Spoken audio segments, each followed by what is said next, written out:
So hey guys, welcome back to a brand new video. तो आज की video में मैं आपसे बात करने वाला हूँ nuclear shielding and D shielding के बारे में। करते हैं वीडियो को स्टार्ट। अब बात करते हैं एक मॉलिक्यूल की जिसके अंदर बहुत सारे प्रोटॉन्स हैं। ठीक है, प्रोटॉन मतलब हाइड्रोजन है, अलग अलग तरह के हाइड्रोजन हैं। अब इसी में हमने लगा दी एक्सटर्नल मैग्नेटिक फील्ड जिसकी स्ट्रेंथ मैंने सेट कर दी 5 यूनिट। ठीक है, इतना समझ लो। तो ये जो जैसे ही मैंने सेट की तो ये जो प्रोटॉन है, सारे प्रोटॉन सेम एनर्जी एब्जॉर्ब नहीं कर पाएंगे क्योंकि सबका इलेक्ट्रॉनिक इन्वायरमेंट अलग अलग रहता है।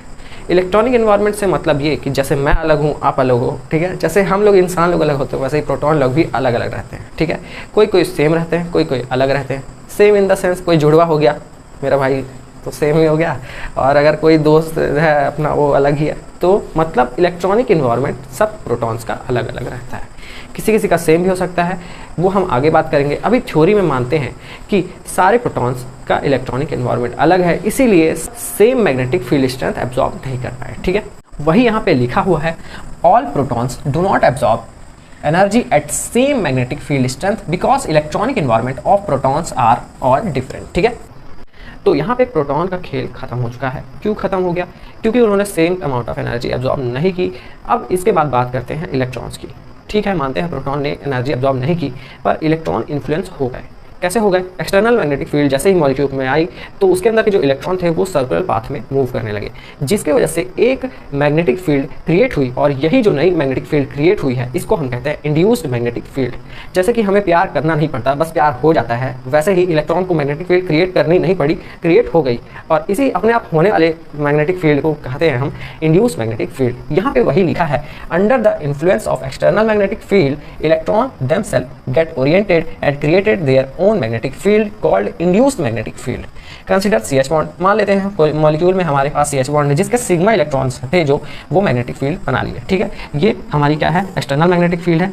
ये जो हमारा न्यूक्लियस है और ये जो है इलेक्ट्रॉन रिवॉल्व कर रहा है ऐसे क्लॉकवाइज डायरेक्शन में। ठीक है, और ये हो गई हमारी इंड्यूस्ड मैग्नेटिक फील्ड, और इधर इस साइड भी हो गई हमारी इंड्यूस्ड मैग्नेटिक फील्ड। अब तुम लोग सोच रहे होगे कि ये मैंने कैसे बना दिया। फॉर एग्जांपल ये मेरा न्यूक्लियस है। ठीक है, इसके चारों साइड इलेक्ट्रॉन रिवॉल्व कर रहा है। तो मैंने एक चीज़ बोली थी पिछले लेक्चर में कि हमारा जो मैग्नेटिक फील्ड रहती है वो इलेक्ट्रिक फील्ड के 90 डिग्री या फिर परपेंडिकुलर रहती है।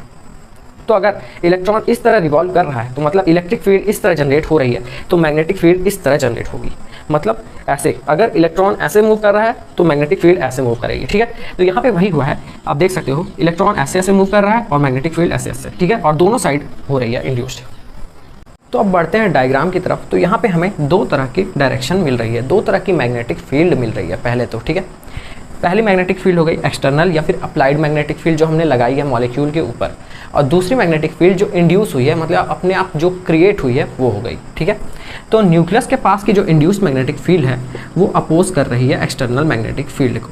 ठीक है, और ये जो न्यूक्लियस से दूर वाली जो मैग्नेटिक फील्ड है वो एक्सटर्नल मैग्नेटिक फील्ड के साथ चल रही है। ठीक है, तो यहाँ पे दो केस मिल गए।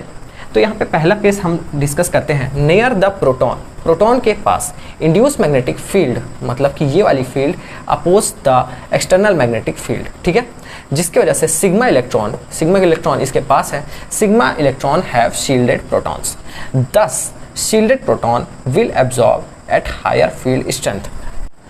मतलब कि हमारे पास यहाँ पे सिग्मा इलेक्ट्रॉन है जिसके पास है शील्डेड प्रोटॉन्स। ठीक है, और यही shielded proton higher strength absorb करते हैं, हायर फील्ड स्ट्रेंथ एब्जॉर्ब करते हैं, जिसकी वजह से इनका जो ग्राफ बनता है वो यहाँ पे बनता है।